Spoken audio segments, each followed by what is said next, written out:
The Edoardo Amaldi, in honor of the Italian physicist, is the third in the ATV program. It follows the Jules Verne in 2008, which paved the way, proving the vehicle's advanced automated rendezvous and docking techniques, and the Johannes Kepler mission last year. Flying ATV-3 1 year later has been a major challenge. The Kepler flight evaluation had hardly ended, and the Edoardo Amaldi was already en route to be shipped to Kourou. We are happy to say that, first of all, we didn't have to modify whatsoever from the previous two ATVs because everything worked perfectly. However, we have such a big and major added value in terms of increased cargo capability, and especially late cargo capability. For instance, we are going to load equipment that NASA needs to sustain the life of the crew on board the ISS. Now that the shuttles are no longer flying, the Russian Progress, the Japanese ATV spacecraft, and particularly the ATV, have a crucial role in resupplying the International Space Station. New vehicles are planned, but the ATV will remain the most versatile of all these visitors, capable of taking the largest amount of dry cargo and fuels, and as an integral part of the orbital complex, responsible for maintaining its orbit and maneuvering to avoid space debris.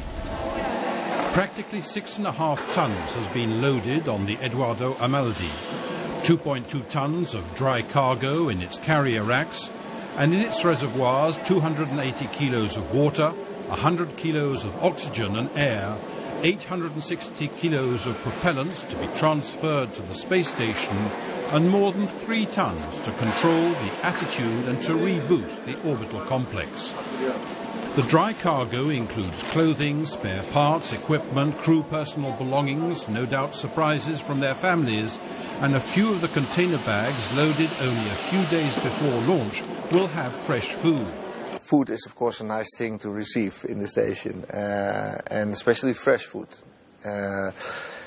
We have all kind of good food, very tasteful, but it's always nice to have real tomatoes, a real orange. So that's something we will look forward to.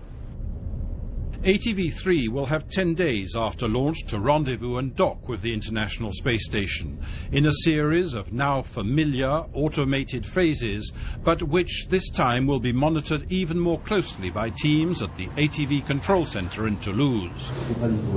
This is because NASA has, for power and mechanical considerations, decided, unlike previous ATV arrivals, to keep the station's main solar arrays orientated at almost 90 degrees, facing the approaching ATV. This orientation may, if not adequately counteracted, which we have studied the way to do, may induce sun reflection into our optical sensors that we use for docking, may generate spurious reflections of the GPS signal that we use for relative guidance, and may induce blockage of the communication between the ATV and the ground via the TDRS satellites. The Edoardo Amaldi will remain attached to the ISS for almost 6 months, undocking late August. Hardly will it have burned up in the atmosphere that ATV-4, christened Albert Einstein, will be preparing for its own mission to service the ISS.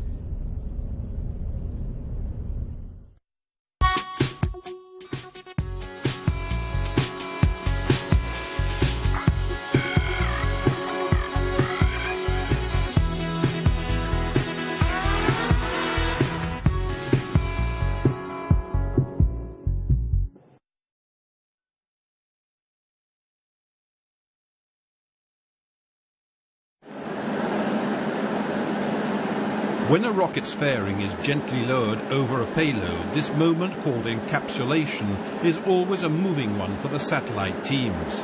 Even more so when it is a 17-meter tall Ariane fairing and when the spacecraft is as large and tall as Europe's automated transfer vehicle.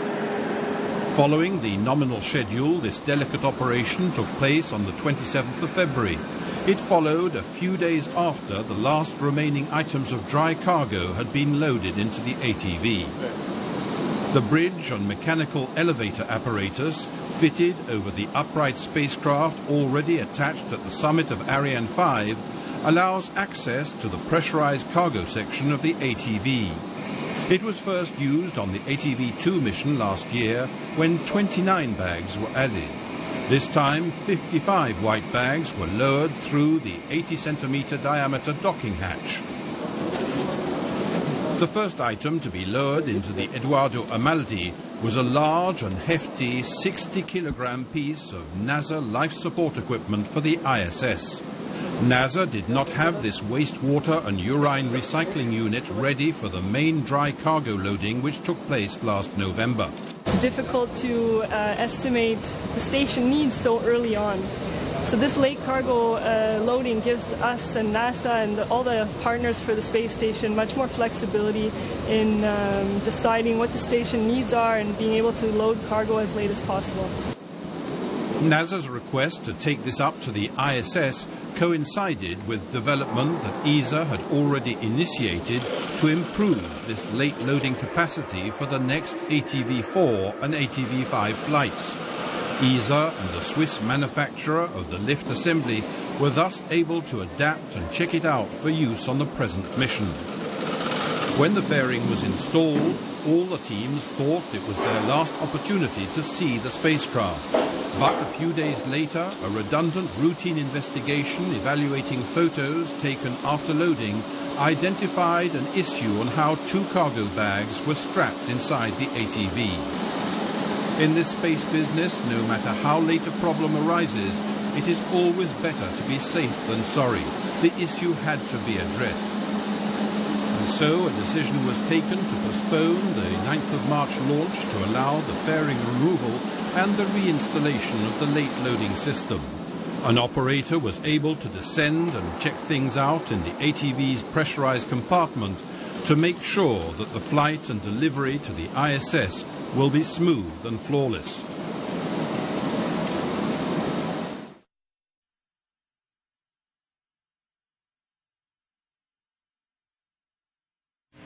Meanwhile, back here on Earth, while the crew stays busy aboard the space station,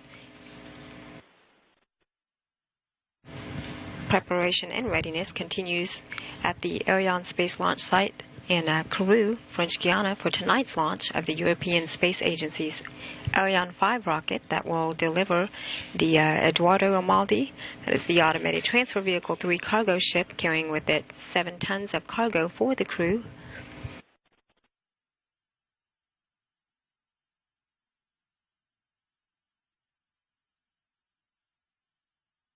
You're looking at a diagram of the automated transfer vehicle 3.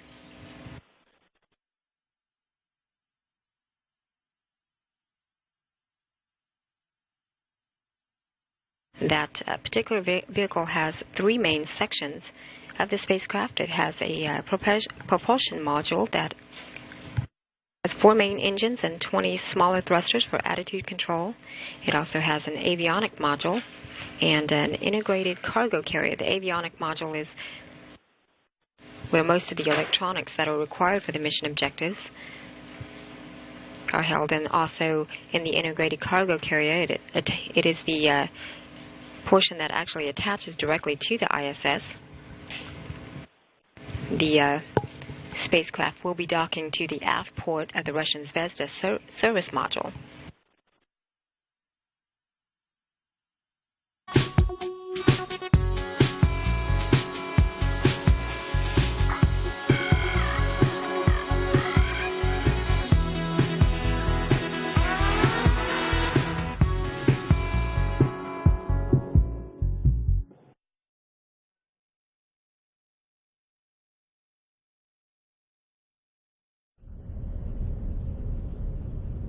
At the end of the Johannes Kepler mission on the 21st of June last year, the second of Europe's ATV unmanned space freighters had once again shown its excellence and record-breaking capabilities.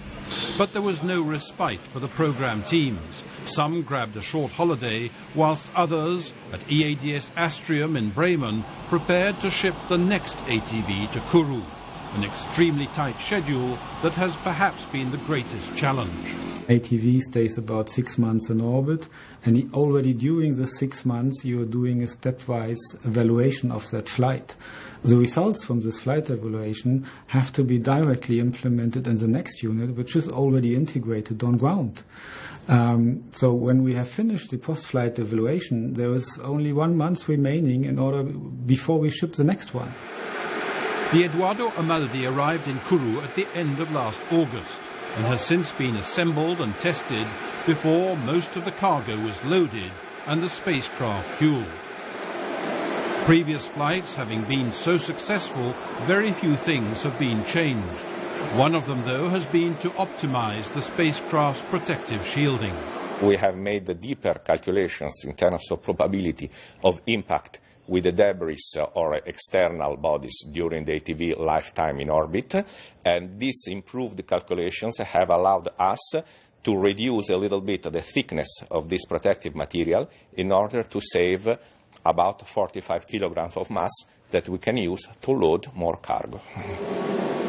Dry cargo, water, gases and propellants, Eduardo Amaldi will be carrying very nearly 6.5 tons up to the ISS. The ability to load cargo through the docking hatch only a few days before the launch has also been improved.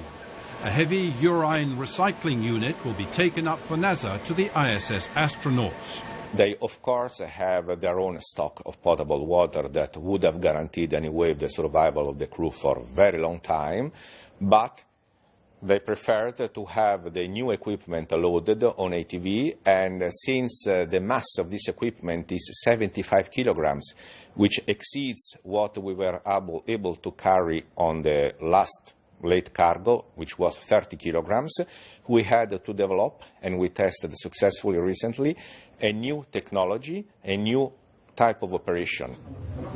After launch, the Eduardo Amaldi will have 10 days to rendezvous and then dock, automatically, but monitored by the ATV control center teams in Toulouse, liaising with colleagues in Houston and Moscow.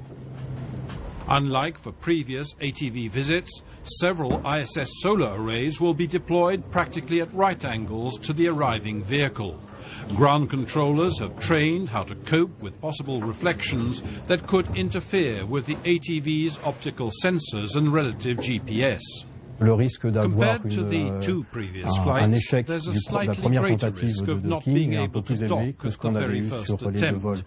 We haven't changed our procedures, it's just that the environment around the station will be a bit more difficult to manage. ESA's astronaut Andrei Kuipers and his Russian colleague Oleg Kononenko aboard the ISS have trained and will be ready to react in seconds. We have to react in a short period to see if the ATV is approaching in the right way, because we have to, of course, protect both the ATV and the station, that nothing happens. And of course, like most of the training, you train for unlikely but dangerous situations. Filled with waste cargo, the Eduardo Amaldi will plunge back to Earth in late August, disintegrating in the atmosphere. It will be just 3 months before European space ministers meet in Italy. On their agenda will be the future of the ATV program. After ATV 4 and 5, 2 follow-on scenarios have been explored, with ESA having a primary consideration to ensure that ATV investments, its advanced technologies and unique operational expertise are not lost.